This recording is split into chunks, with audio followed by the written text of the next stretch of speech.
Welcome in, Monday edition, Oxford Exxon Podcast, BlueSky Live here with you this morning. Chase Parham, Neal, McCready, Clark Ford Studio, starting another week. After a weekend, Ole Miss taking 2 out of 3 against the Texas A&M Aggies, winning on Friday and Saturday, falling yesterday in the finale, and setting up what is potentially needing to in Baton Rouge to continue their season beyond the SEC Tournament in Hoover, which they haven't clinched, but they've basically clinched. Their magic numbers won, but good luck if you think Missouri's about to go on some tear to make that a relevant factor as we move into the final weekend of the SEC season. So we'll look at that here today, kind of do a full recap of what's going on around the conference with only one weekend remaining, SEC tournament beginning in 8 days, and then postseason play right after that as well. A couple other sports on campus. Postseason news: Ole Miss softball gets in last night. They are the number 3 seed in the Lafayette Regional. They're in Louisiana. They play Baylor for the second year in a row in the first round. Baylor, the 2 seed, the Rebels, the 3 seed, Princeton, the 4 seed.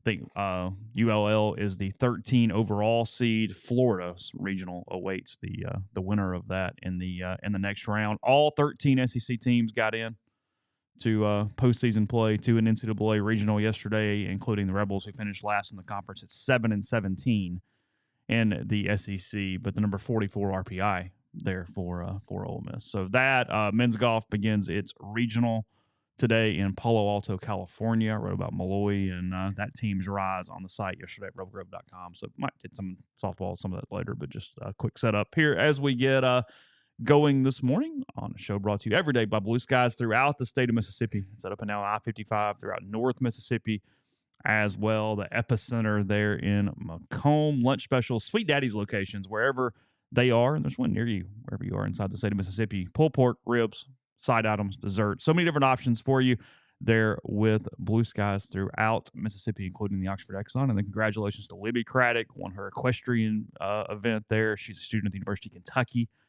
They're in Lexington yesterday. Exchanged some messages with Ben about that. So congrats to her. And again, competing from the Clark Ford Studio. Absolutely. Congrats to Libby. That's awesome. We're brought to you at Clark Ford Studio, Clark Ford, Amory, Mississippi, 662-257-1900 is the number. Call it. Ask for Corey Clark. Tell Corey what Ford product you're looking for. He'll send you a quote within 15 minutes in business hours, right to the bottom line. No hassle, no haggle. You get your quote. And the rest is up to you. You can shop that quote around. You can do what I've done, what I recommend that you do. And that is hop into a Clark Ford today. You'll love the product. You'll love the service. Corey and the people at Clark Ford, they want to be your car guy. They want to be your truck guy. They'll prove to you what that means when you make the call. 662-257-1900. Guest join on the Campbell Clinic hotline. The Campbell Clinic is in Oxford now, 2608 South Lamar Boulevard, Suite 102, just across the street from the cottages at Hooper Hollow. The Campbell Clinic provides full-service orthopedic care, everything from sports medicine to foot and ankle surgery to spine and total joint care, pediatric orthopedics, physical therapy, and more. To book an appointment, go to campbellclinicoxford.com or call 901-759-3111. Walk-ins always welcome at the Campbell Clinic, Monday through Friday, 7:30 a.m. to 4 p.m. By the way, I think we got an email about one of our... We did, yeah. Okay. I got that. Got it. Yeah. Okay. That is correct. So I had kind of remembered, kind of forgot, and then I had forgotten that until is literally just then. Yes, that is accurate. Hope all of 4%ers out there had a wonderful Mother's Day weekend. Neal hung out in Vicksburg all weekend. I did. Did you do some tours, sites, see some things? I did drive around Did you? the Civil War site yesterday. How was that? It was interesting, I guess, kind of, sort of. I needed to read a lot more about it. You weren't prepared. No, I wasn't prepared. Okay. I was killing time as much as anything. They didn't play till 5. Carson wanted to go hang out with a couple of his buddies, and I was like, that's cool. So I dropped him off at his hotel at 11:50. So I had 4 or 5 hours to kill. And going and hanging out and just slamming beers at a bar wasn't an option because I knew I had to keep driving later. So I went to Key City Brewery. Okay. It was really good. I highly recommend. I can't tell you the last time I was in Vicksburg. I have no understanding. Shout out to Key City Brewery. They're very good. Very good. Good food. Watched a little bit of Florida and Kentucky, their series finale, and then I drove around the site for probably about an hour, maybe, and then I went to a Starbucks and worked on 10 Thoughts. Watched some of the Cubs-Pirates game. Then I went out to Carson's game. Was totally unprepared for the rain. I was getting some steps in. Mm-hmm. The rain started. The rain never stopped. Rained the whole time. And they were playing on a baseball/soccer field. Great facility there in Vicksburg. Mm-hmm. Really is. Great facility. The fields are very well kept. But they have dugouts, obviously, because baseball has dugouts. And so the dugouts were available. And a lot of the fans for the other team were in what is basically the third base dugout. Okay, sure. So I went to the first base dugout to get out of the rain. Okay. The day before, I sat I forgot a lawn chair again. I always forget a lawn chair. It's my thing. I just sat Leave one in your pickup. I sat on the ground and just watched the game. Okay. On the sideline. All right. But it's pouring down rain. I don't have any rain gear, umbrella, raincoat, nothing. And so I went to the first base dugout. Carson's game hadn't yet started. They were finishing up warm-ups when the referee crew showed up. And I asked the assistant ref, hey, is it okay if I'm in here? It's kind of behind one of the goals. He goes, fine, yes, fine. I said, that's cool. He said, yeah, it's fine. Good enough. Yeah, good enough. Spent the whole first half behind the goal. Filmed a little bit just because we're running out of games. Yeah, sure. I get it. And last game of the club season. And fine. First half ends. They have halftime. The officiating crew literally came into our dugout. The dugout. It was me and a handful of other Oxford parents. One kid who plays for Tupelo. I'm sorry, plays for Pontotoc, who plays on our Tupelo team. He was there. His parents were there. Okay. So we're not causing any problems. And in the second half, our team's coming towards that goal. And in fact, it was Carson who took a shot from probably about 30 yards out. Okay. He aimed it for the top left corner, and it was perfect. And the goalkeeper made a great play. I happened to be filming it. Goalkeeper made a great play. The ball's in. He makes a great play, deflects it up over the goal. And he looks back at me, and he goes, did you get that? And I went, yeah, I got it. He goes, can I get that later? I went, yeah, sure. Look, I don't give a shit about a consolation game, right? And he goes, was it going in? Yeah. And I went, yeah, if you hadn't hit it, it was in. Yeah. Was it? The extent of the conversation. Okay. Apparently, some of their parents thought we were interrupting or something. You were talking shit to their in the consolation game of the club tournament. Where I just don't want to get wet. Like, literally, at the point the game's tied, and my thing is, hey, somebody score. I don't care if it's us, you, just somebody score. Yeah. Next thing you know, we're getting thrown out. And I said, why? Thrown out? Thrown out of the dugout. And I said, why? He goes, well, those are the rules. And I said, well, they weren't the rules the first part of the game. He goes, well, that was before someone said something. I said, well, who said something? He goes, I can't tell you that. I said, well, I'm about to go find out. People, man. Like Tyler has icks. I have people icks. We're not saying jack to anybody. We're sitting in there talking about this is stupid, 5 o'clock, Mother's Day. Why couldn't we have gone home? Well, there would have been a fine. How much would the fine have been? Could we have just paid it? Where the hell was hand raised, guys, when Mississippi soccer was planning this tournament? Because I would have been like, Mother's Day. Hello. There's a lot here. Not only we're driving back. I mean, Carson's got a calculus exam this morning. I mean, I'm sure he's not the only kid in Mississippi who's got a final exam this morning. That was the extent of our comment. We certainly weren't trying to harass the poor goalkeeper for Hattiesburg. In fact, when he made the play, we were like, that was a great play. Yeah, sure. We complimented him. People suck, man. Not all people. So I go over. Now I'm standing in the rain. And one of the other parents for Hattiesburg was like, I had to get away from them too. They're horrible. Oh, really? Yeah, and I'm like, which ones? And she points them out to me. I may have been a little bit obnoxious at the very end when the game ended because Carson had put all of his stuff in the dugout. And I asked the gentleman who had raised hell, would it be okay now if I go back into the dugout to retrieve his stuff? Is that going to be okay with you? That upset a few of their parents. They appeared to have a divided. Is this from a high school team that you will see next year? No. Okay. Not unless we schedule them, at which point now I'm kind of hoping we do. Need to make some calls today. Yeah. Hey, Coach Crane. I got a favor. Can you schedule Hattiesburg? Like a home and away or two homes and an away? Is it Hattiesburg or is it Oak Grove? What do we? I think it was Hattiesburg. Was it? Yeah. And again, the kid couldn't have been nicer. Yeah. He goes, "Did you get it?" You were going to give the video. Yeah, absolutely. Had he come over afterwards and said, "Hey, here's my cell number," I would have sent it to him right there. Because he made a really great play. The ball was absolutely going in. He timed it perfectly, had to make a pretty athletic play, got it off the tip of his fingers. Big time play, tipped it back over the goal. Because he wasn't going to knock it down. He wasn't going to get high enough to knock it down. People, that's all. Neal, why don't you hang out with people more? That's why. Yeah, sports in general, but youth sports can bring out a breed. Man. And there's like hardly anybody in the middle. It's completely sane or completely neurotic and crazy. Yeah, nobody's like a 4.5 on the youth sports scale. And I guess I like a 1 or a 10. I mean, I get it. Like when your kids' team's playing for a state title, you're going to be a little nutty.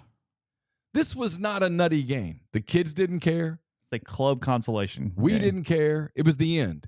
One of the moms was there because this was her club's her son's actually literal last game. One of the moms was there shooting video because it's her son's last game. Period. Just sentimental. Yeah. Another mom was there because it's her son's last club game. Although after the club game, it ended up being a really fun game. The kids had a good time, and he came off the field going, "Maybe I will play next year," but etc. Yeah, she was kind of emotional because it was probably her son's last club game. Because those of us that have been doing this club thing for a while, we've been doing it for a while,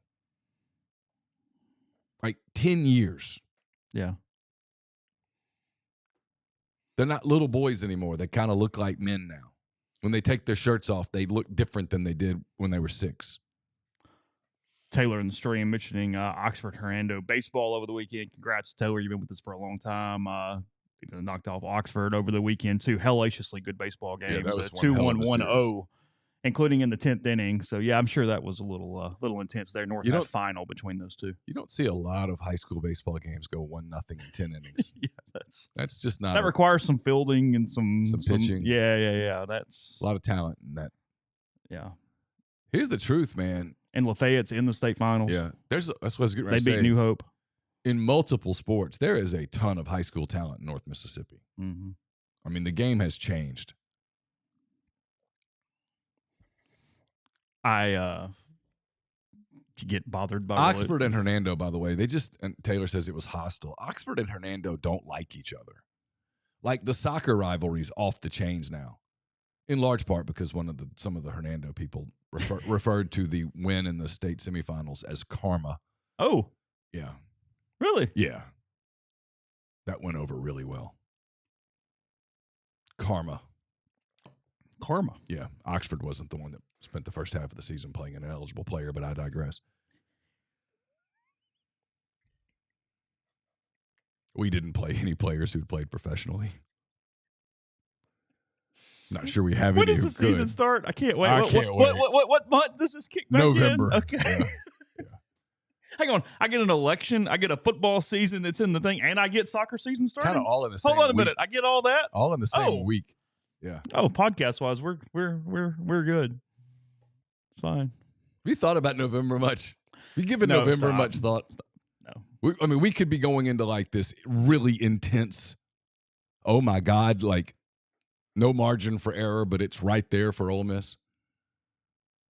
A presidential election that if you believe the polling data today, and things could change, but like it's going to be tight. Like coming down to one state again. I don't know if you saw the latest New York Times poll, but Trump has pretty comfortable leads like in Georgia and Nevada, which means that Biden's path to winning is Michigan, Pennsylvania, and Wisconsin. Biden leads in Wisconsin and is within the margin of error in the other two states, but it's close. I mean, it could be one of these nail-biter deals. And late night, next day, next week. Then, half the country's not going to believe the election the next day. That's coming. Yeah. And then we'll get some soccer and football. Max said Oxford crushed the 4x400 male record that had been standing for 17 years recently as well, from a track and field standpoint that is currently going on. There's just a ton of talent, man. Tons of talent. Yeah. Well, yeah, I mean, Lewisburg didn't make the North half even in baseball, and they've got God knows what they're committed for the next level out of Lewisburg. So 13 kids going D1. Is that right? I think so. Okay. Think about that. On a high school baseball team, I think the number's 13. Taylor can probably correct us in the thing. 13. Even if it's, let's say it's 11. Yeah, whatever. It doesn't really matter. Holy hell. Going D1. For anyone who gets bugged by religion for 20 seconds, I'll make it a little lighthearted as we close the segment. So yesterday, went to church, and Carly Ann wanted to serve communion. They had asked for people, whatever, and she's 8, so she's like, hold the chalice or whatever. And when you get up there, they do the whole whatever, and then when it gets to that part, it's blood of Christ shed for you is the thing. Mm-hmm. Well, she's told to say that to everyone that comes up. The juice of Christ shed for you, because there is juice in the cup. It's fair. And I walked up and I took it, and I kind of looked over at one of the pastors. She's been doing that to every one of them. Oh yeah, it's like it's fair completely enough. fine, Yeah. Close enough. Good job. We're set. Anybody getting worked over that? Yeah, I started to it's going to be a day. I started to correct. I went, nope, just great job. We're just going to move on. Because it's not literally blood in the cup. It is not. That feels more problematic. Juice. It is. Was it juice or wine? It was juice. Juice. Yeah, I mean, it's... Can't serve wine on a Sunday. Not doing that. At least not that early in the morning. If you wait till 1 o'clock, you could. Laura was telling me on Sunday, they went to Trader Joe's. You can buy wine starting at 10, but you can't buy beer until noon. Because that makes sense. Well, that's a strange one. Really? Yeah. How about that? You can buy wine at 10, but you can't buy beer until noon. Because laws. Oh, I didn't know that. I didn't either. Okay. It's fine. Our next partner is Athletic Greens. Take AG1 and buy Athletic Greens literally every day. Give it a try. Maybe don't get all the vitamins, nutrients, minerals that you're looking for every day. Diet, not perfect. I know I'm guilty of that. AG1 can help you out. It's a great way to make it quick, make it easy to get those things you need every single day. It's also great for recovery. You can take it before workout, after workout. You just need a boost. It empowers the gut for whole body health, inspires you to be a little better as a health person. Maybe if you're into athletics, a little more of an athlete as well. And it's more than just a greens powder. It's all of your key health products all in one. So take advantage of that. We're also going to help you out when you do that, because you can get your nutritional basis for the day. Literally, it couldn't be easier. That's why I trust Athletic Greens. Mix one small scoop with water. Drink it first thing each morning. Done. Right there. Less than $3 a day. Pretty good if you ask me. It's a comprehensive solution. It's what you need for your supplement routine. They're giving you a free 1-year supply of vitamin D, 5 free travel packs for your first purchase. That's go to athleticgreens.com/MPW. That's athleticgreens.com/MPW. Check it out. My 10 weekend thoughts are up at rebelgrove.com. They're brought to you by Andrew Seago, Seago Wealth Management. Are you retiring soon? How long should you wait to take Social Security? What accounts should you pull from first? Are you already retired? Should you consider Roth conversions? These are just some of the questions that can only be answered with the personalized retirement income plan. Andrew Seago, Seago Wealth Management, specializes in helping folks just like you come up with their retirement game plan, whether you meet at his office in Collierville or prefer Zoom from anywhere. Schedule a free discovery meeting. See what they can do for you at rebelsretire.com. Mark your calendars for the start of fall sports registration with the Oxford Park Commission on Monday, June 3rd. They'll have signups for youth flag football, baseball, softball, volleyball, soccer, and volleyball. I keep saying volleyball twice. I'm sorry. I'm big on volleyball this year. Your children will be able to play all sports thanks to the new format that allow all sports to play concurrently, with various sports playing on different nights of the week. So you can create an OPC website account at oxfordparkcommission.com or contact OPC Community Relations Director John Davis at oxfordparkcommission.com for additional information. We're brought to you by Comer Heating and Air, Southern Air Conditioning and Heating. They're also sponsoring my getaway excursion, my pay up on the McCready and Siskey bet. I'll be leaving this time next week. That's brought to you by Comer Heating and Air, Southern Air Conditioning and Heating. Different names, same great products, people, and services. If you live in Oxford, Batesville, Tupelo, or the surrounding area, call Comer, 662-801-1777. If you live in Hernando or South Haven or Lewisburg or Memphis or those areas, call Southern, 662-429-4429. The College Corner, today the 13th. You got today through Wednesday to get registered for the Grove Collective Lane Kiffin signed football. You got to go into the Oxford location right off of Sisk Avenue, the Oxford Commons. Make a purchase. At the end of that purchase, leave a tip. The tip goes straight to the Grove Collective and gets you registered for the aforementioned football. They also have 2 locations in the Jackson area, and you can order online at collegecornerstore.com. We're also brought to you by Argent Wealth, formerly Pinnacle Wealth. They're based in Ridgeland, Mississippi, representing clients in more than 20 states. Argent provides detailed, specialized investment management, financial planning, retirement planning for individuals and businesses, and much, much more. At Argent, investing is treated like a commodity. Decisions are made using objective information and research, not emotions. So regardless of your level of wealth, Argent will sit down with you, listen to your goals, study your expenses, and put forth a comprehensive, detailed financial and retirement plan built just for you. It's myargentwealth.com. And we're brought to you by John Edwards, Regency Travel Incorporated in Memphis. John's part of Virtuoso. It's a worldwide network of travel partners that allows him to supply his clients with added values, unique benefits simply not available to other travelers. Get in touch with John, give him some parameters and a budget. He will give you options that you probably can't find on your own. 901-494-3387 or jedwards@regencytravel.net. So let's see. Jump into some baseball. Kind of quick recap of the weekend. Ole Miss starting pitching pitched the hell out of it. They were really good on Friday night. Again, A&M is either the first or the second best offense in the league, depending on how you want to rate A&M in Tennessee. Coming into the weekend, Riley Maddox was excellent. A&M scored a run in the first inning unearned, because that's happened a lot throughout Riley's season at this point. Ole Miss scores 2 in the 8th, got pretty gritty there in the 8th inning, finds a way to get 2, wins 4-3. Just sort of routed them on Saturday. They win 10-2. Liam Doyle was excellent, gave up 1 run. And that was a holy shit moment. Carson's game was at 5 o'clock. Yeah. And I wasn't keeping up with it. Yeah. And actually, one of the kids on Carson's team who's played his last game yesterday, he's going to Ole Miss, came off the field, and someone was like, "Hey, sorry, good game, whatever." He goes, "That's okay. Ole Miss is up 10-1. I was like, "What?" Yeah. I mean, no offense. Yeah. But I've watched A&M a lot this year, and I think they're really, really good. And I was like, "What?" And he goes, "Yeah." And I was like, "Wow."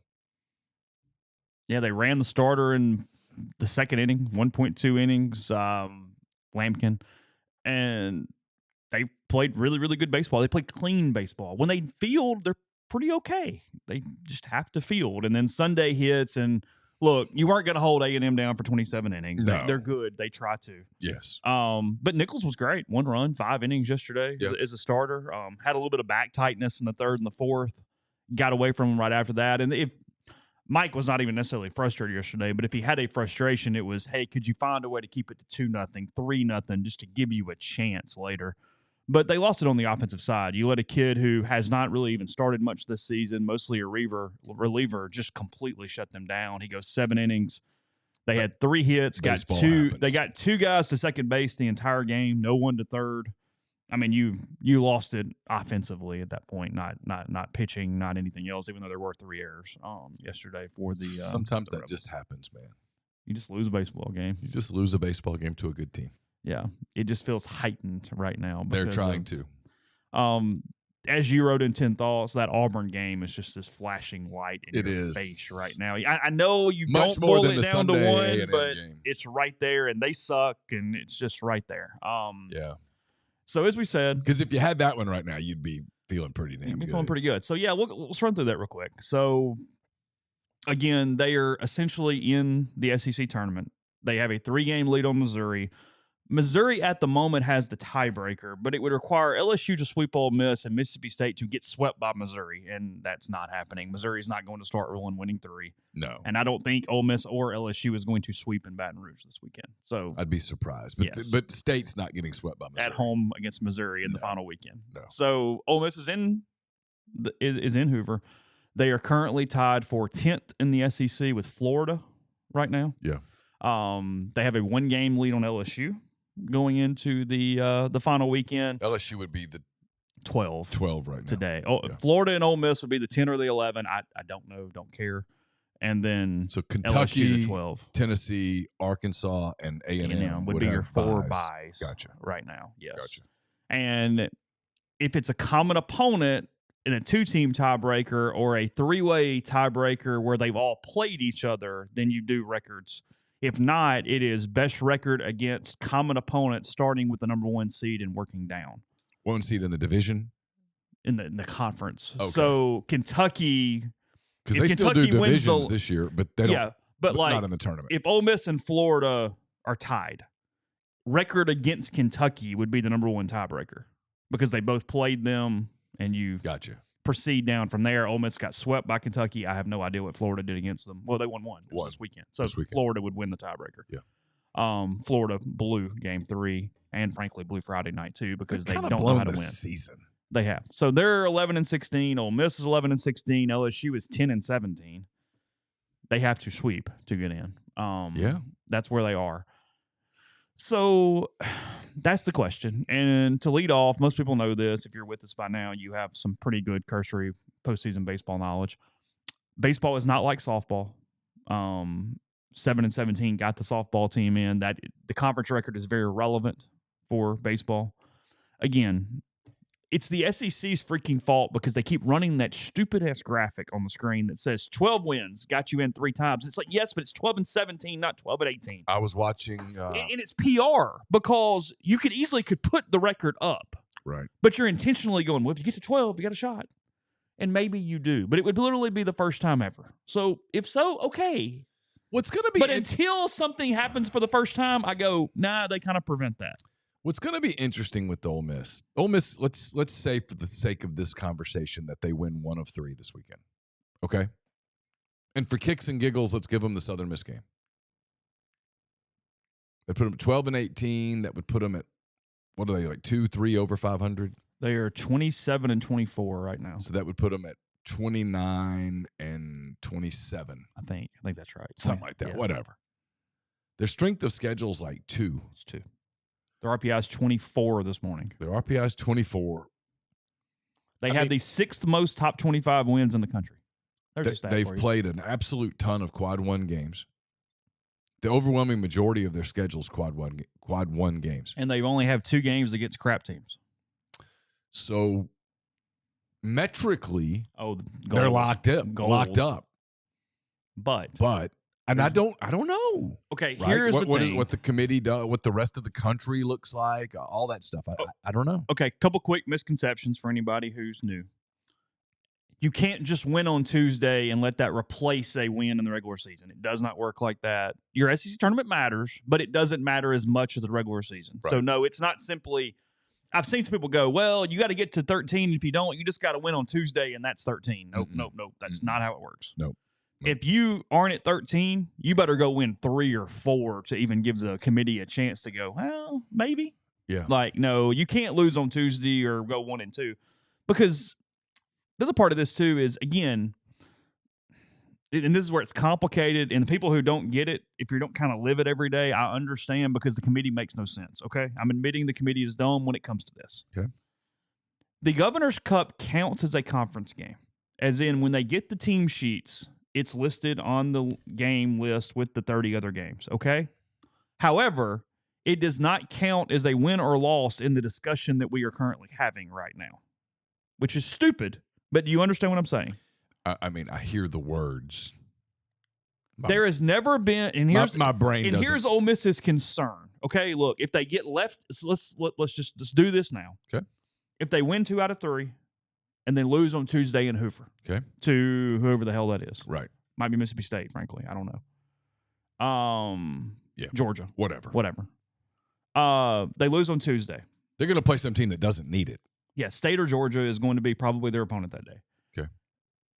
There has never been an SEC tournament. A team make an NCAA regional with 13 wins that doesn't also have a win in Hoover or a midweek conference win. Gotcha. And Ole Miss has already lost the Governor's Cup. So even at 13, there's the possibility that Tuesday matters. Because, again, based off history. Now, if they buck history and just throw Ole Miss in at 12 and 18, then we go, okay, we'll reassess for next season and factor that in and play from there. Because, yes, I'm sure most 12 and 18 teams don't have Ole Miss's metrics. But there's been a very clear line of delineation in the past that just has not allowed that to be the case, no matter what. Sure. So I think Tuesday matters. And then I think you got to get 13 to give yourself a puncher's chance of 50%. And then I think if you got one on that Tuesday in Hoover, you're probably 80, 85%. You probably feel fine at that point. But that is one misconception I do want to pull. It's based off the committee's history.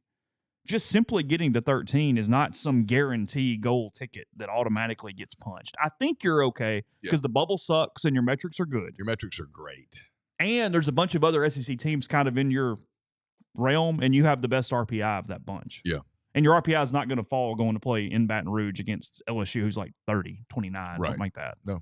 So you're okay, but just that's the situation here. And I don't know the answer to that about the Governor's Cup game. I need to find out. I don't know with Trustmark no longer being the Braves Stadium what's going on with that midweek game. I'd cancel it. Just I wouldn't play it. If it can hurt you, why play something that can hurt you? It can hurt you, and it can help you, but not as much as it hurts someone's getting hurt. Well, that's true. So the way that works, they're going to play someone loses. But in general, if you go win 2, you're in pretty good shape. You got a good shot. I think they're in at 13. I do too. I think. I'm just giving I'm not putting my life on it. Yeah. Again, I do think trends matter.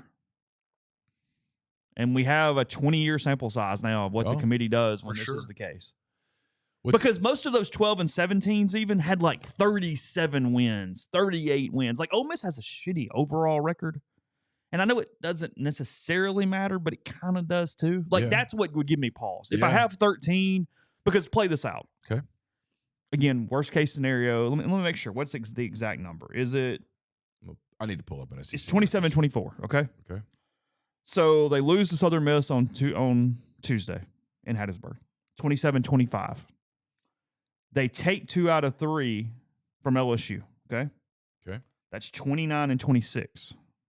Okay. They lose on Tuesday in Hoover. They got to the 13, but that's 29-27 overall. And that would be 13-19 in games against SEC opponents. That's flimsy as all hell. Oh, it's flimsy. That's flimsy as all hell. So okay. Let's do this. Let's go over. Let's go through the league a little bit. You care if we do this exercise? No, I'm good. Because they typically take, of the 14 SEC teams, they typically take 10 or 11. Make the tournament, correct? I mean, sure. Okay. Yeah, Kentucky's in. They're 20-7 in the league they're in. They're hosting. They're a national seed. Tennessee is in. They're 19-8 in the league, 42-10. They're hosting. They're a national seed. Okay. Georgia, 37-12, 15-11. They're in. They're very much in the hosting conversation going into the final weekend. South Carolina, 33-17 overall, 13-13. Probably on the periphery of the hosting conversation. Need a big weekend to finish. Yeah, I don't like them as a host, but I don't know. All right, here we go. Vanderbilt, 34-18, but 12-15 in the league. They got to win a game this weekend. And where are they? Kentucky? I don't know. I think it's Kentucky. Okay. Florida, 26-25, 11-16 in the league. I mean, they have to sweep. Okay. Missouri's out. They're at Georgia, by the way, Florida. Good luck. All right. Missouri's out. They're not doing anything. Arkansas, 42-10 overall, 19-8 in the league. They're in. They're a number 1 seed, probably a national seed. Texas A&M, 42-10, also 17-10, going into their final weekend at home against Arkansas. They're in. They're hosting. They're in the conversation for a national seed. Sure. Mississippi State, 33-18, 15-12, probably hosting. Probably not a national seed, but hosting. They're a host as long as they don't do something really dumb this weekend. They get Missouri. If they win 2, they're hosting. Mm-hmm. Alabama, 32-19, 12-15 in the league. Need 1. Alabama? Yeah. What are their metrics? This is what I'm getting to. No, Alabama's fine at 13. Their RPI is 11. Okay, they're fine. Okay. They need 1 game. At 12-18, their what would their RPI be? Could they get in at 12-18? I know. Again. But but here's where you're making a good point. If there's multiple 12 and 18, that's where I'm trying to go. Bama's in, not Ole Miss. Okay. Because 11. Again, the highest ranked team to ever be left out from an RPI standpoint is North Carolina. They were the number 19 RPI in 2016. They were left out. They went 13-17 in the ACC. Okay. The highest SEC team to be left out ever was LSU in 2011, 26 or 27. I don't remember the number. Something like that. All right, we talked about Ole Miss, 27-24, 11-16 going into the final weekend. LSU, 33-20 overall, 10-17. Their metrics aren't awesome. They're not as good as Ole Miss's. They probably need to win 3. LSU? Yeah. Oh, I think they absolutely have to have 3. And anything less is not enough. And then Auburn's out. So I guess what I'm getting at I don't think 12 are getting in. I think 10 are getting in. Okay. So you better go win 2 this weekend. I'm not. But had LSU won yesterday and beaten Alabama and gotten to 11, is that right? Yeah. They're 10-17. Had they gotten to 11, I think this weekend would have strictly been a play-in, and the winner's in and the loser's out because they weren't taking them both. Now it's a little more complicated because LSU's a game back and all that stuff. Yeah, Ole Miss is probably okay at 13, but they're not as good as Alabama at 13. Yeah. I mean, you kind of need Kentucky to beat the hell out of Vanderbilt. Go ahead and get them the hell out of here. That could happen. You need them to sweep. God, Kentucky's obnoxious. I enjoy them, but I get like they're not Tennessee obnoxious though. Getting there. You think so? Getting there. They had Florida really rattled. Well, that takes somebody just I know. I mean, wadding up some tinfoil at this point. Hey, you guys. And they're rattled. I mean, yeah, that mentally they are not. They need some Brian Cain in their life. Well, Brian Cain before he started doing weird stuff. If I'm O'Sullivan, I'm not refinancing right now. Well, I'll keep names out of it. Yesterday, I was playing on Twitter. I was bored. I was watching baseball. I was watching Kentucky and Florida. I was commenting on everything. I literally was just Ole Miss tweeting. Didn't play until 5, right? Yeah, I was just hanging out. We'd already done all the Mother's Day stuff, just kind of sitting. And I was watching the end of the Kentucky-Florida game, and my 2 thoughts were I kind of even though they were black, I liked the Kentucky suits outside of the Kansas State mock logo thing that they have gone to, and I'd like to take that and shoot it off into the solar system. But if the hats had just had UK on them, I kind of like the Sunday suit. So I'm playing about uniforms. Okay. And then look, I'm a little sourced here. I was like, Florida just had a 3-run era. They're about to lose 2 out of 3. Just a hunch. I wouldn't be shocked if they have a new coach next year. Oh. I tweeted that out yesterday. Yeah. He come to your door? No, but I had somebody in college baseball circles, like within 5 seconds, sent me my tweet. I saw it. I tweeted it. Yeah. And said, no chance in hell O'Sullivan's buyout to go somewhere else is too large. And I was like, I wasn't thinking that direction. Yeah. I was thinking the other direction. Yeah. It's not Kevin's choice here. No. That's not what I was like. And I just wrote back and I was like, just a hunt. Like I wasn't getting into it, whatever. But I was like, no, like a lot's going on in Gainesville. Yes. To say the least, not to make light of anything. It has been a bad few years in Gainesville around that program. I'm frankly stunned he has survived it. And I get he finished second in the country last year. And I get he has a ring. Even though. That's a lot. It would not shock me if there's a new coach in Gainesville next year. And he could make it real easy. I mean, I don't know anything compared to what you know. I'm just pretty decent at common sense. I'm betting against him. I think I would too.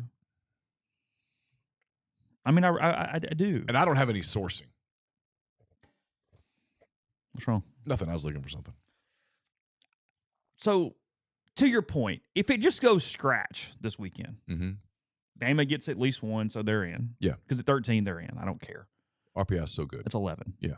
Vandy getting one, maybe? That puts them at 13, right? They're at 12 right now? They're at 12.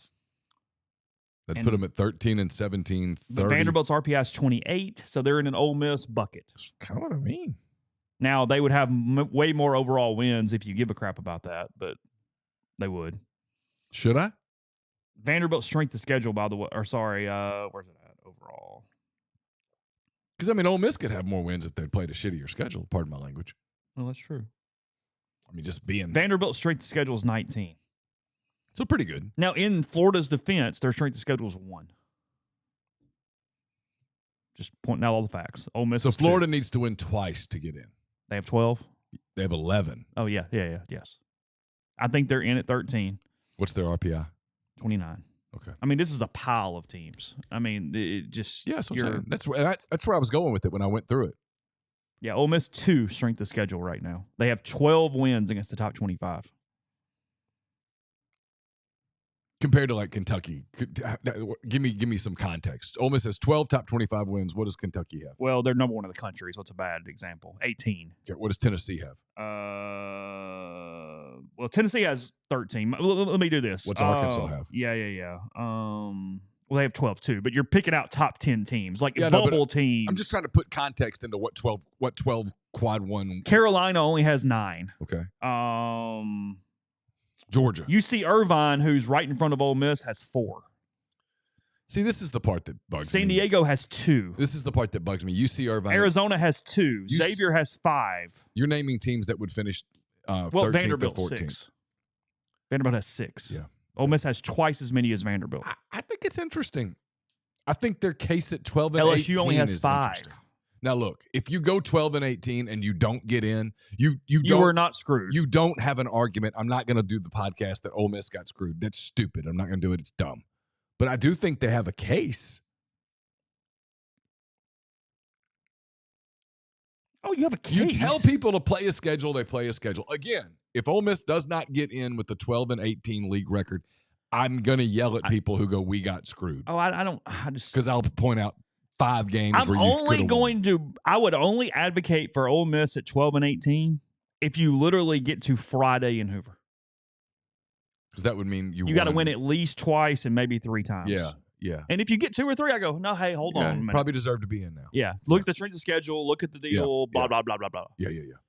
They're only screwed at 12 and 18 in the context that, well, we couldn't really take Ole Miss, but we took UC Irvine and made them a 2 seed. And it's like they played no one. It's my argument against the whole thing with the whole, we got to grow the game. Well, and it's why the softball goes, not just, are they better? Okay. Well, and here's my argument now. What do you mean grow the game? You're getting ready to completely overhaul the system. Half of these schools are going to quit playing. What do you mean grow the damn game? Just put the best teams in the field. It will be a weird bracket if LSU and Florida are both not even in the tournament. Sure.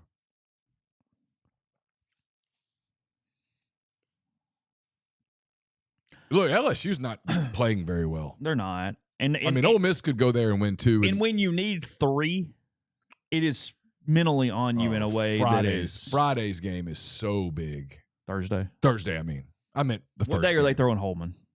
Typically Thursday. That's the thing with Ole Miss, that if you're Ole Miss, you're actually playing better than LSU is right now.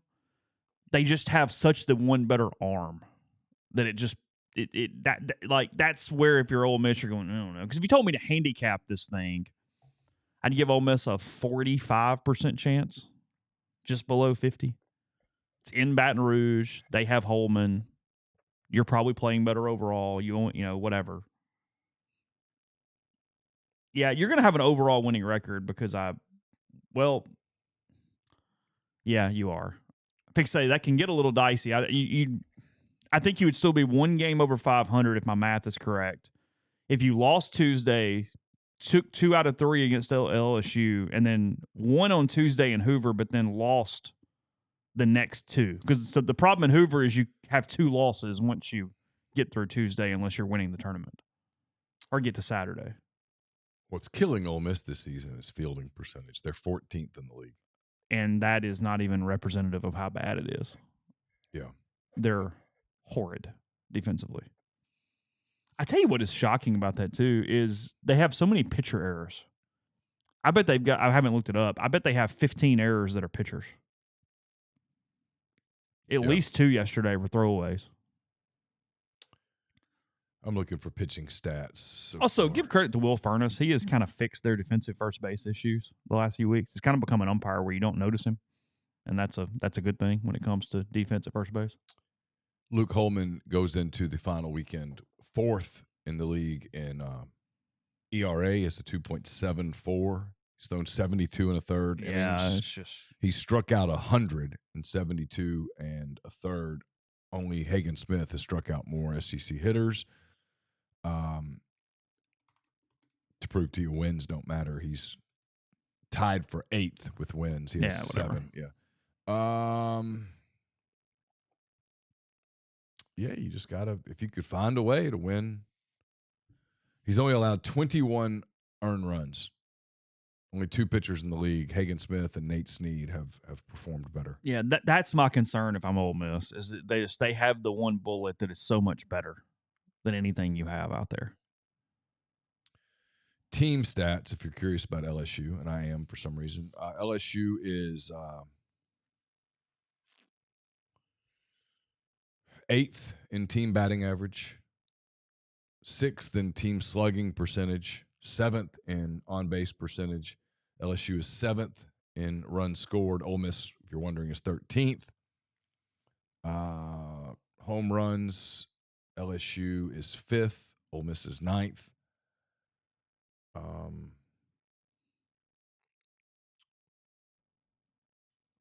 LSU has struck out 431 times, 4 more times than Ole Miss.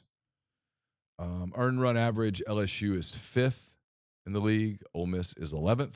Opposing batting average, LSU is 4th in the league. Ole Miss is 11th. I'm just looking for anything else that might just kind of be a getaway. Runs allowed, LSU is 6th. Ole Miss is 14th. I mean, it's every category. Yeah, I don't know. If you could find a way to beat Holman on Thursday, you'd feel really good. If you don't beat Holman, you have no more margin for error. You got to win. But LSU's beatable. They've lost 17 of 27. They're like SEC low-rent games. Florida, where they should be better, but they're just not, so win the games. Yeah, their metrics say that they should be better. But they're not. Yeah. And they don't have Cagliano on. Give credit to Kentucky, by the way. They went, I'm just not pitching to you. I don't care. I'm not throwing the ball to you. You are not beating me. Yeah. They walked him yesterday with runners on first and second. They loaded him up and went, I don't pitch to him. Why? Well, because teams are still pitching to Charlie Condon. He had the bases loaded against Arkansas in the 3rd game of their series. And I was watching it, and I went, I'd walk him. You'd walk the run in? Yeah. He hit a grand slam. Did he? Yeah. Make the next guy beat me. Mingione is the coach of the year in the SEC. 100%. Sure. The awards are easy. Mingione's coach of the year. Condon and Hagen Smith. Yeah. Player, pitcher. It's easy. I don't know about. It frankly should be. Frankly, should be unanimous. Who's newcomer of the year? Freshman of the year? Kid at A&M. Oh yeah. And that you're rewarding the good teams, and like, that's the awards are easy. Yeah. So frankly, I can't even. I mean, if you vote for somebody else, you're trying way too hard.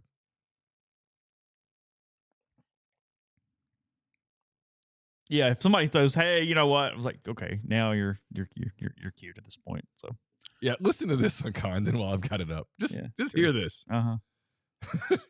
Charlie Condon is hitting .454. His slugging percentage is 1.082. Oh, it's not his OPS. No, his slugging. His OPS is over a 1.6. Is it? He's second in the league in on-base percentage, trailing Corey Collins, his teammate at Georgia. Runs scored, he leads the league in runs scored, 75. He leads the league in hits with 88.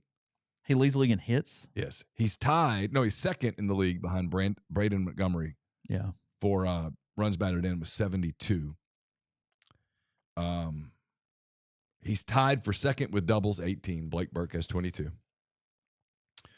Home runs, he has 34, 6 more than Caglianone, 7 more than Jace Laviolette, 10 more than Braden Montgomery. Andrew Fisher, for example, is 8th in the league with 19. Total bases, leads the league easy in a runaway, 210.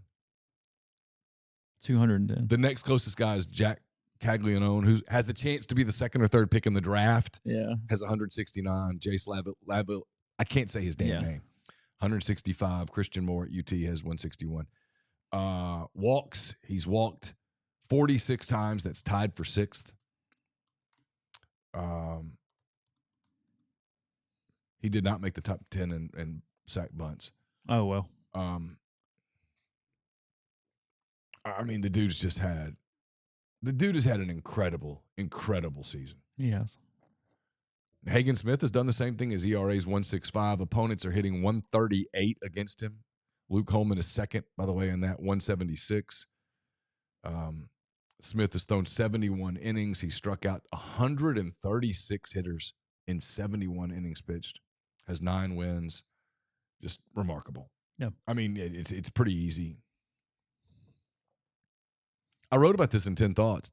Did you see, for you guys that are big college baseball people, if Jonathan Mayo's I saw this mock draft, 13 of the first 15 players are college players.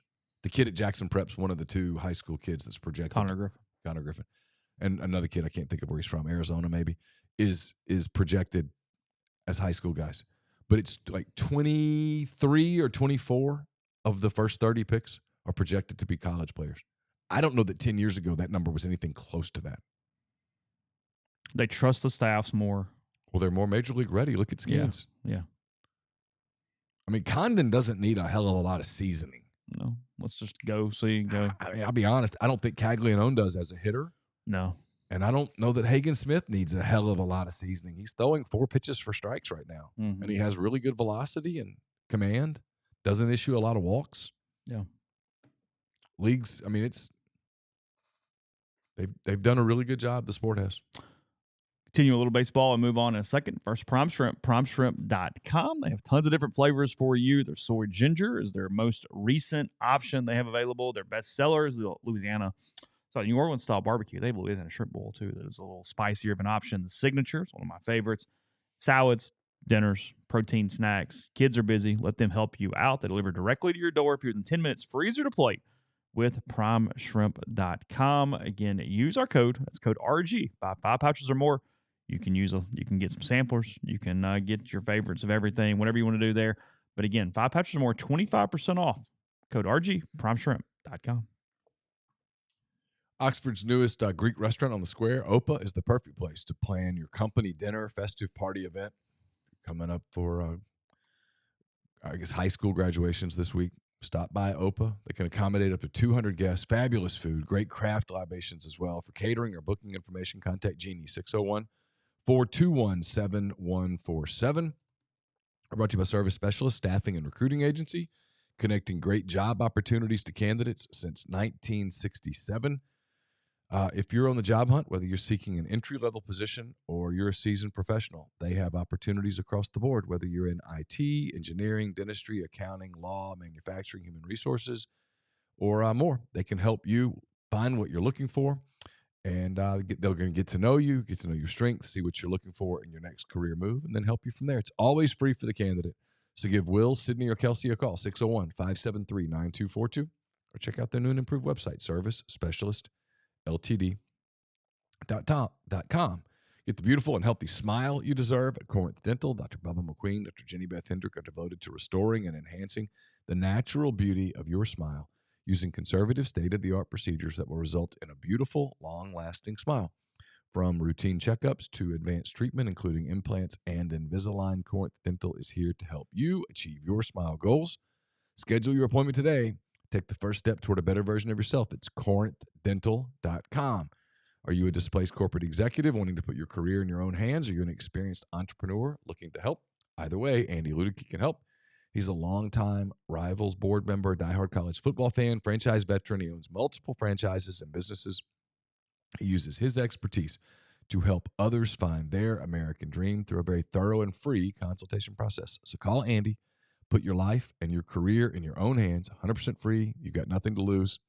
It's myperfectfranchise.net, Andy at myperfectfranchise.net, or 404-973-9901. Podcast is brought to you by Northeast Spark, NESPARC, service people across rural communities. 2 packages, the Ignite, the 100 Mbps, or the Blaze. It's the 1 gig that powers the Clark4 studio. You've got it home as well. Your hometown team bringing you world-class broadband. That's nespark.com, 662-238-3159. Phone service, pro controls, network security, wireless mesh extender, and much more. So again, get the best internet in Lafayette County. That's 662-238-3159. So for the majority or people who don't know, give me the rundown on the Siskey, what you're doing next week, timeline, what it means content-wise. Fill me in. He's picking me up at 8 on a week from today. This is the college football punishment from the gambling competition. Yeah, which feels totally bogus, if I'm honest. I mean, the guy watches 8 gazillion. He knows everybody. He's got inside information, and he beats me This feels like you were a bad contract person at the beginning. Yeah, my agent sucks. Yeah. I mean, you were thrust into a no-win situation. I almost won. So, because you did was it handicapped in any way? No, you didn't get some units or something. No, in fairness to him, he offered me units, but I didn't want to win that way. I wanted to win straight up. Okay, Michael Jordan playing the pro golfers and going, you know what? I mean, but at some point, yeah. So he's going to take me to the airport. At which point he'll hand me an envelope. I will learn of my destination. Then when you get to the airport, when you get in the car.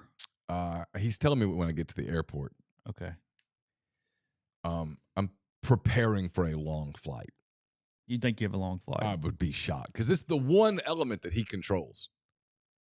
He controls where I go and how I get there. And it just has to be in the continental United States. Has to be in the 50 United States. Oh, he can go to Alaska if he wants. Alaska or Hawaii. And I'm up for Hawaii. I'm fine. Okay, hold on a minute, though. Here's my question. So it doesn't have to be a direct flight. Can he put you in a location? Is it just a town, or is the location you have to go get an Uber or a bus to get to a starting spot and then come back?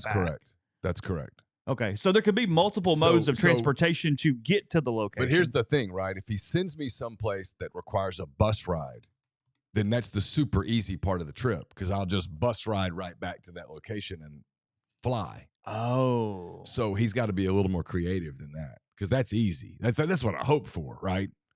Send me someplace that requires like a 35, 40-minute bus ride to get to the remote location because, cool, I'll go hang out. I got to hang out wherever I go. I got to hang out for a day or so. If he's creative, he's got to make you stop somewhere along the way and take a bus somewhere else.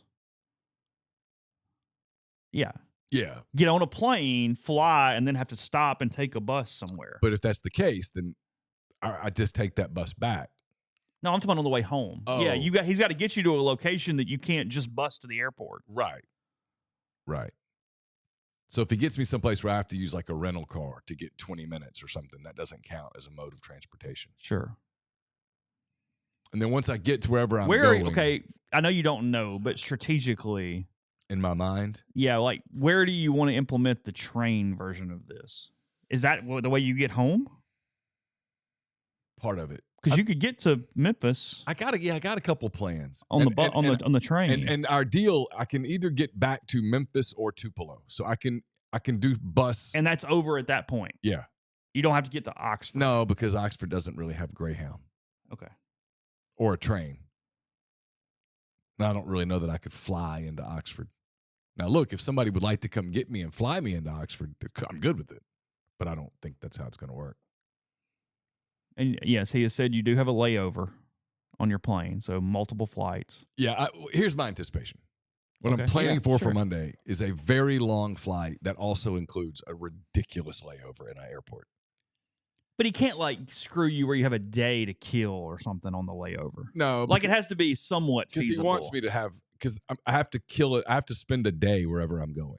I can't get to the airport, turn around, and get. So wherever location you end up in, you have 24 hours in that location. Yeah, I gotta, give or take. Got to hang out because obviously, look, we're also trying to be entertaining here and have some content, and for the content to be good, I've got to get out and about a little bit. Sure.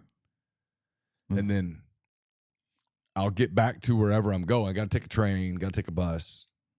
I've got some thoughts in my mind. I've looked at some things because once he loses power, I get where I'm going. From that point, it's up to me. And so I can turn this into my advantage a little bit. How are you packing? I'm going to pack super lightly. You have no climate idea, though. Well, but I've looked around. I've gone, I've scouted New England. I looked at the Pacific Northwest, Montana. I even looked up Alaska. It's not super cold. I'll be okay. I might throw a vest or something in my bag. And the southern part of the U.S. is going to be pretty warm. The Midwest is going to be pretty warm. I'll be good. So it's not even just a town. It's a location you have to start at. Yeah. Yep. Okay. But we're going to, sponsored by Comer Heating and Air, Southern Air Conditioning and Heating. We're going to have a contest. I'm not going to reveal the contest now, where you can enter the podcast. It's going to be guessing something that I see over the course of the week or days or whatever it is. And the winner, the closest to the guest, gets a complete heating and cooling system for their home. Oh, wow. From Comer Heating and Air, Southern Air Conditioning and Heating. I know. So obviously, to enter, you're going to have to live in Memphis, North Mississippi. I'm sure Comer and them might do it somewhere, Tupelo. I'm sure they would do it someplace closer to Jackson. But if you're one of our listeners and you live in Dallas or something, I guess you could enter and give it to a friend. Be a hell of a gift.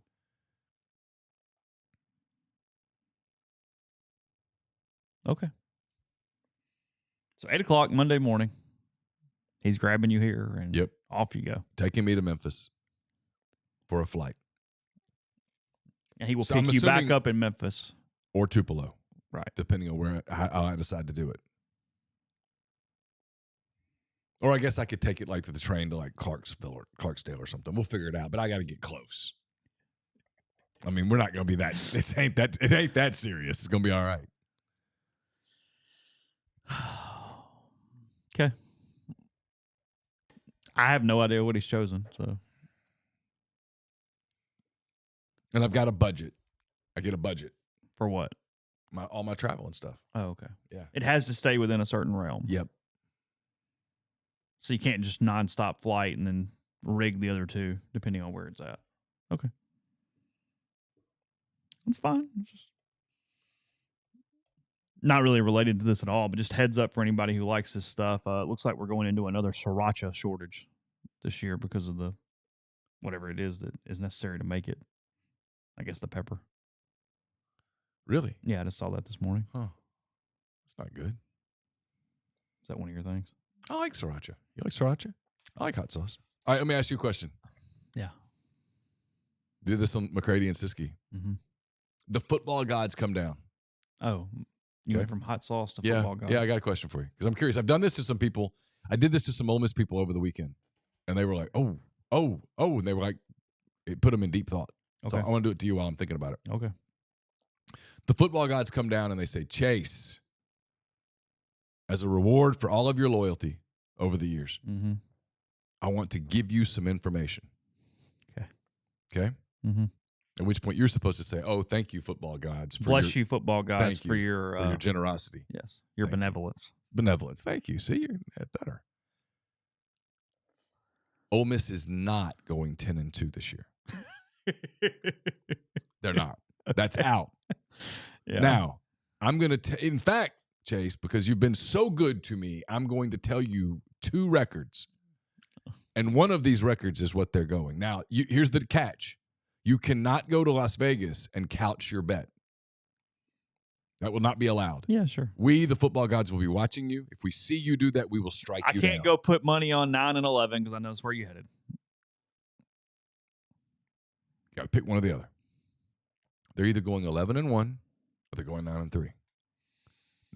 You cannot bet on both. You cannot hedge your bet. If we catch you doing it, we will strike you and your family down. Oh, they have that kind of power? Hell yeah, they're the football gods. You're damn right. Oh. Come on, don't question them. So now they're not just omniscient, they're omnipotent now as well. Yes. Okay. Doesn't that make it more fun? Sure. Okay.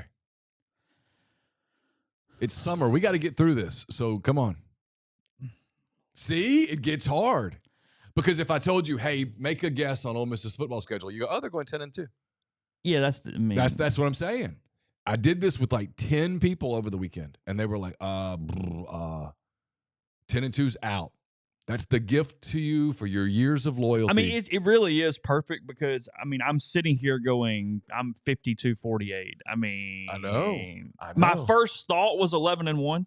Okay. That's where my head went because I went, they don't lose a ton. They're not supposed to, blah, blah, blah, blah, blah. But 11-1's really But that cruising. literally could be as simple, and bless all of us, it could be as simple as Jackson Dart sprains an ankle. Sure. Like, the 100%. odds of how it falls 100% is a larger berth than how it goes the other way. So, I mean, the betting answer should be 9-3. Isn't that crazy? Yeah. It's a fun exercise. Because if you ask 100 rational Ole Miss people, hopeful yet rational Ole Miss people, what do you think? They go, I think we're going to go 10-2. And if I tell you, no, the football gods are taking that out, that's out. That is a no-go. They're not going 10-2. You go, oh, shit. It is funny how the better you get, the smaller the margins of possible records is. You know what I mean? Because like a mediocre team, you go, God, they can go 3-9 and they can go 8-4. I mean, and you go, no, they're kind of doing this. Yeah. It's not. They're not going 7-5. Like, and 12-0 would be like, holy shit balls. I mean, I mean, come on. Yeah. If you're betting on 12-0 on anyone other than Georgia, you're probably way too big of a fan to be betting money. I'm not saying you shouldn't be that big of a fan. Go for it, but you're not being particularly rational or objective at that point. It's a fun exercise. Like do it with some people. Yeah. Where you take 10-2 off the board because all of a sudden they're like, yeah, but that was my safety blanket. That was my pacifier. Yeah. That's because where then I you're was just going. 1-2 in those other games, and or you get 2 and do something dumb somewhere or whatever you do. Oh, if you tell me, hey, Neal, get Ole Miss to 10-2, I'm like, oh, that's simple. Here we go. Multiple ways. Yeah, I give you 3 different versions. Yeah, of they that. lose to Georgia. They either beat Oklahoma or LSU. They win the other games. In, done, finished. I'll go get a coffee now. Yeah. But if you go, Yeah, they beat LSU and Oklahoma. They did something dumb in Fayetteville. I mean, I don't know, whatever. Yeah, I mean, Well, that's what I told Jeffrey the other day on Thursday when I taped with him. I don't know if you listened to it or not. We talked forever, but they have this group of 5 games. It's trying to do it in order. South Carolina. No, it's Kentucky, South Carolina, Arkansas, Florida, Mississippi State. Sure. Where realistically, to get where you want to go, you have to go 5-0. You do. Yeah. You have to beat the mediocre teams. Yeah. Relatively mediocre teams. No, I mean, they're mediocre. Yeah. I mean, those are teams that if you look at their over-unders, they're all, I mean, let's see, Florida was 5.5. Carolina, I think, was 5.5. Arkansas is 5.5. Florida's 5.5. And Mississippi State's 4.5. Mm-hmm. I mean, if you lose to one of those teams. And Vegas didn't get into those numbers by going, well, they get Ole Miss. No. So if you lose one of those games, it's a big upset loss that you have to overcome with something big. Yeah. So if you lose one of the group of 5, it's realistically you're not going to the playoffs. Yeah. So you get to the other, I'm assuming a 4-0 non-league, and you win those 5 games, there's 9. We always get back to the same ones. Oklahoma's over-unders only 7.5. This is where ultimately someone says, all right, smart guy, give me your answer. And I think all of them were surprised because I said, you know what? I've looked at it and I've played with it. And if you said, hey, what do you think Ole Miss goes? I go 10-2. But if you tell me that's off the board, the football gods have looked into the future and that is not happening. I go, holy shit, they went 11-1. Mm-hmm. That's where my first thought was. Because I think they're beating Oklahoma And now if you tell me 10-2's off the board, because if you tell me to do W's, L's, I go, they lose in Baton Rouge because, duh. Ole Miss hasn't won down there in a long time. They beat everybody else. They beat Oklahoma. They lose to Georgia. Lose to Georgia 10-2, and they get in as like the 8th seed. Yeah, and maybe they have a home game. Maybe they don't. That's what I would bet on. Yeah. But if you say that's out, I go, okay, holy shit, they did it. They got LSU. They beat LSU. That's what I would think. I would think they beat Oklahoma and beat LSU. They beat LSU, lost to Georgia. Yeah. Because look, Georgia hasn't lost a game in 3 years. I'm just not doing that. For those Sriracha people, quickly, the paragraph here says, plagued by supply issues in recent years, Hui Fong Foods once again announced it's halting production of its popular Sriracha sauce until after Labor Day because the red jalapeno chili peppers that give the sauce its signature red color are too green, which is affecting the product. There's no need to worry about availability yet, according to vegetable specialist. Apparently, there is such thing as a vegetable specialist. Stephanie Walker, she told USA Today that other Sriracha makers aren't reporting pepper problems and that Hui Fong is likely facing issues because the company lacks relationships with dependable jalapeno growers. Oh. The question, though, for you guys is brand management. Are you cool grabbing a Sriracha that is not the red bottle with the green top that has the rooster or whatever it is you on have it? no choice. You have no choice. Yeah.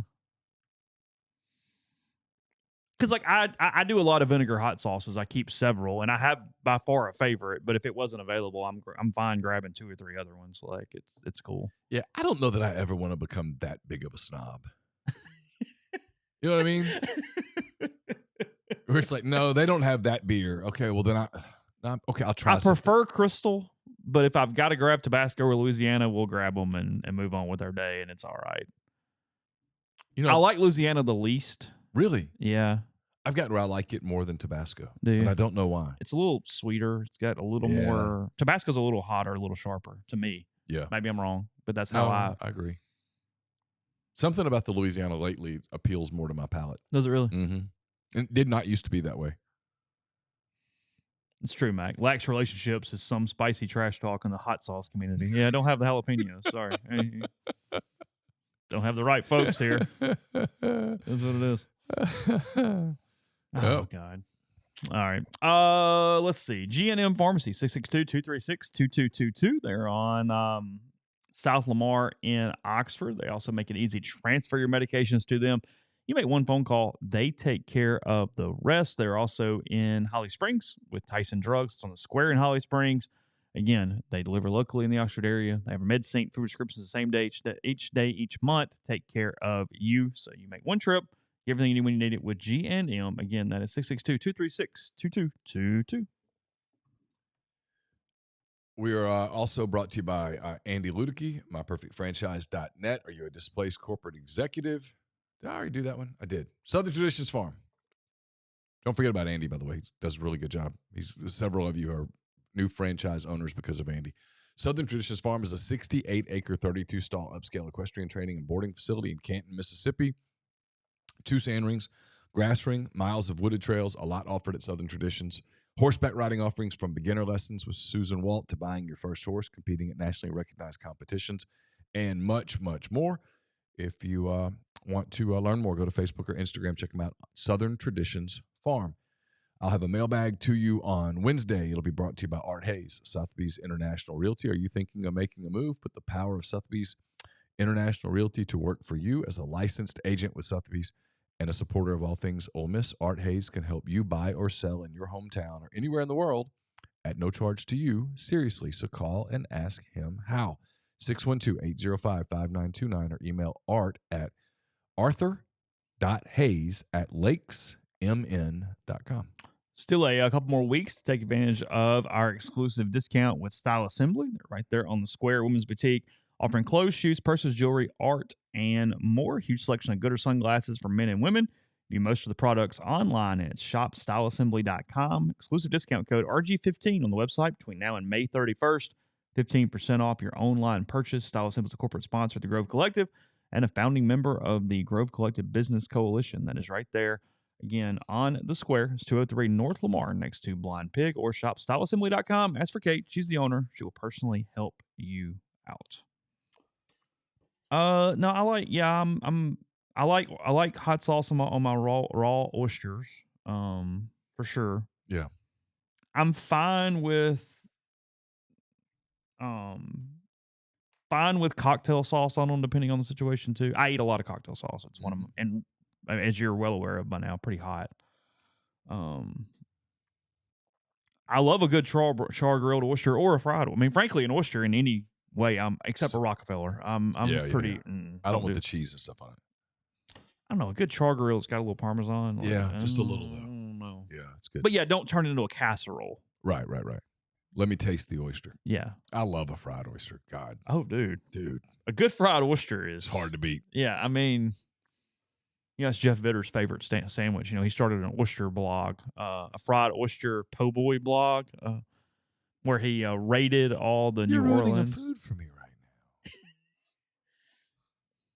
Even Jeff could go get some fried oyster po' boys. Literally, that screw it up.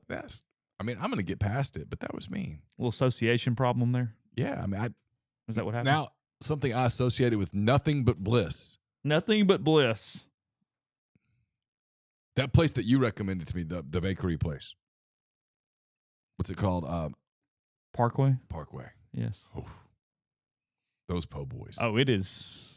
You might not eat again for a day, but those po' boys are Well, you amazing. have a decision to make, because their best po' boy at Parkway is a surf and turf, which is a roast beef po' boy that they put shrimp on. Yeah. It is perfect in every way. But you will feel as gross as you possibly can feel after a meal for about 36 hours. So it really depends on what else you're doing that day, maybe even the next day. Right. With what you decide to get. So my recommendation with that is that you go and you eat a very early lunch, like 11 o'clock, and then plan on a later dinner. Yeah. Because you're not going to want anything like at 4 o'clock. You're just not. No. You're just not. I don't care who you are. People are like, I can eat all day. Okay. No, you can't. Not like that. I think it's Jeffrey that likes the chili there. And I've never tried it. And it's always 148 degrees outside. Yeah. I'm like, I can't. Like, that's not. I did the shrimp and oyster, I think. It was great. Yeah. It was amazing. It's good. It was really good. That's not. It was phenomenal. Got some jambalaya, I think. Well, it's one of my favorite. Like, and again, I appreciate you guys with the thread. I'm not making fun at all, because I've gone to them for recommendations before. But like, when we have all these New Orleans food threads on the board, I'm kind of going, they're still open, so they're good. Like, if you're not good and you're a gumbo or po' boy place in New Orleans, you're not going to make it. No, you're dead in 6 months. So any of them, just take a left and go in one, and it'll probably be pretty good. You'll have a good time. 100%. It doesn't have to be Giacomo's or Parkway or where. No, of course not. Yeah. Just walk around and find a place. If it looks like it's been there for a while, it's probably good. That's a good point. Yeah. I mean, door got a little chip paint on it. They've been going for a while. They've been going for 50 years, you said? Yeah. There's something. Yeah, big sign up there goes since 1978. You go, okay. Yeah, walk in and ask, what do most people order here? Get that. And get that. Yeah. Don't overthink it. And don't go to the steakhouse. I'll have the grilled chicken. That sucked. Exactly. Well, yeah, of course it sucked. If you walk into a place and you say, what's the best thing here? And they say the shrimp Creole. Yeah. Sign me up. Mm-hmm. What else? Get that too. You're good. Maybe that town more than any other town. That's kind of what I was thinking. Yeah. I think that's probably true, that's just simply the way to do that. I'm avoiding all revenue sharing talk today. Sorry. Again, I'm choosing not to go there.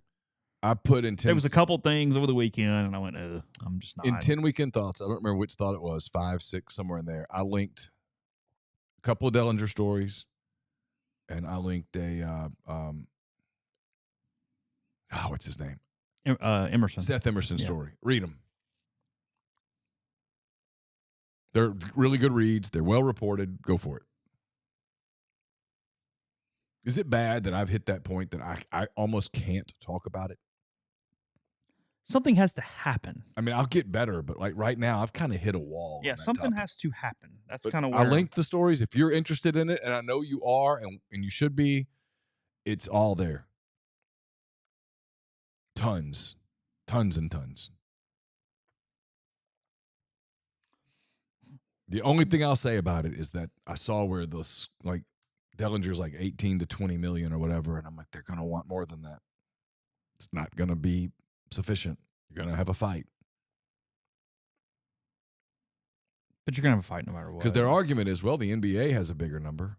NFL has a bigger number. Major League Baseball has a bigger number. And you're like, yeah, but you're not those. But here we are. Here we are. Got a couple game fours tonight. Oklahoma City at Dallas for game 4, 8:30 p.m. Central TNT. And then the 6 o'clock is Boston and Cleveland. Celtics up 2-1 there on the Cavs. Again, in Cleveland tonight, 6 o'clock. So 6 and 8:30, your two NBA games tonight for your perusal. Yeah, 13th. Yeah, that's right. Okay. You are still picking Mavs in 6, I believe. Yes. That's what you're doing. And if you told me it was Mavs in 5, I buy it. Really? Yeah. Wow. Oklahoma City looks exposed. Wow. They look young. Yeah. Young's the word, not exposed. And then the Rangers can finish off the Carolina Hurricanes tonight in the NHL. They're up 3-1 there in that series and have them at the Garden tonight. So they can close that out with Game 5.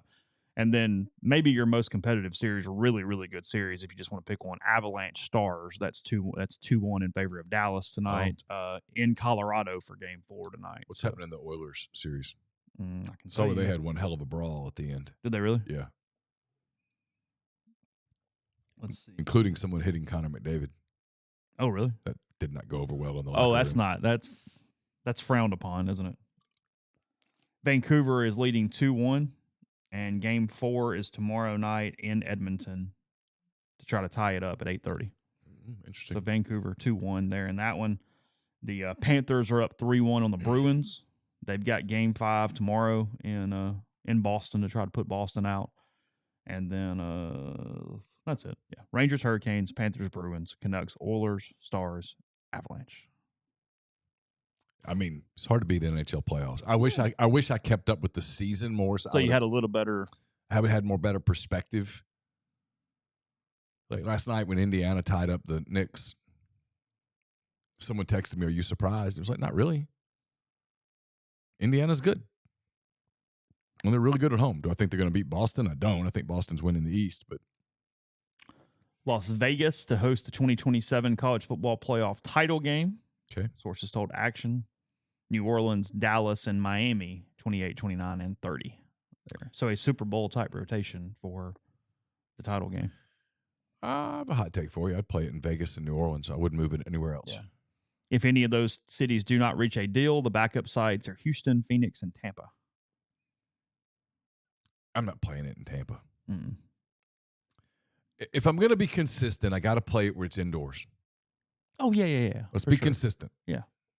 I like that. We're not going to have a game in the pouring down rain. Yeah. Good with that. So, again, it's kind of where we sit. We'll have more baseball. They're in Hattiesburg on Tuesday night. It matters. It definitely matters. Yeah. It might matter a ton depending on what you do here in the next whatever. And then, as we said, softball's in. Oh, They've made every tournament since 2016. That's Friday, ESPN2 at 7 o'clock against Baylor is the situation there. And then, again, Ole Miss men's golf in Palo Alto today. Golfstat.com is where you go if you'd like to follow along with that. It is a 13 or 14 team field. You have to finish top 5 to advance to the national championships. So they take 5 out of 13 or 14. Where are the championships? San Diego, I believe, somewhere around San Diego. They moved. They've been in Phoenix for several years at Greyhawk, I think is where it was. Did they used to play it in Stillwater, or did I dream that? Was there a big regional there or something? They have played NCAA golf in that Stillwater area. Yeah, okay. Oklahoma State, was the permanent program too for a while with those guys. Like Braden won it when it was at Rich Harvest Farms in Illinois, and then the Ole Miss women won it when it was in Arizona. Okay. And then now they've moved it to California. I don't know where I dreamt the Stillwater thing. Yeah, but it's Carson Creek, I believe, is in that Oklahoma City area somewhere in there. I don't have Ole Miss's first tee time is 8:30 Pacific, so 10:30 our time is when Ole Miss is teeing off. They appear to be paired with Illinois, who is the 3 seed, I believe, in the tournament.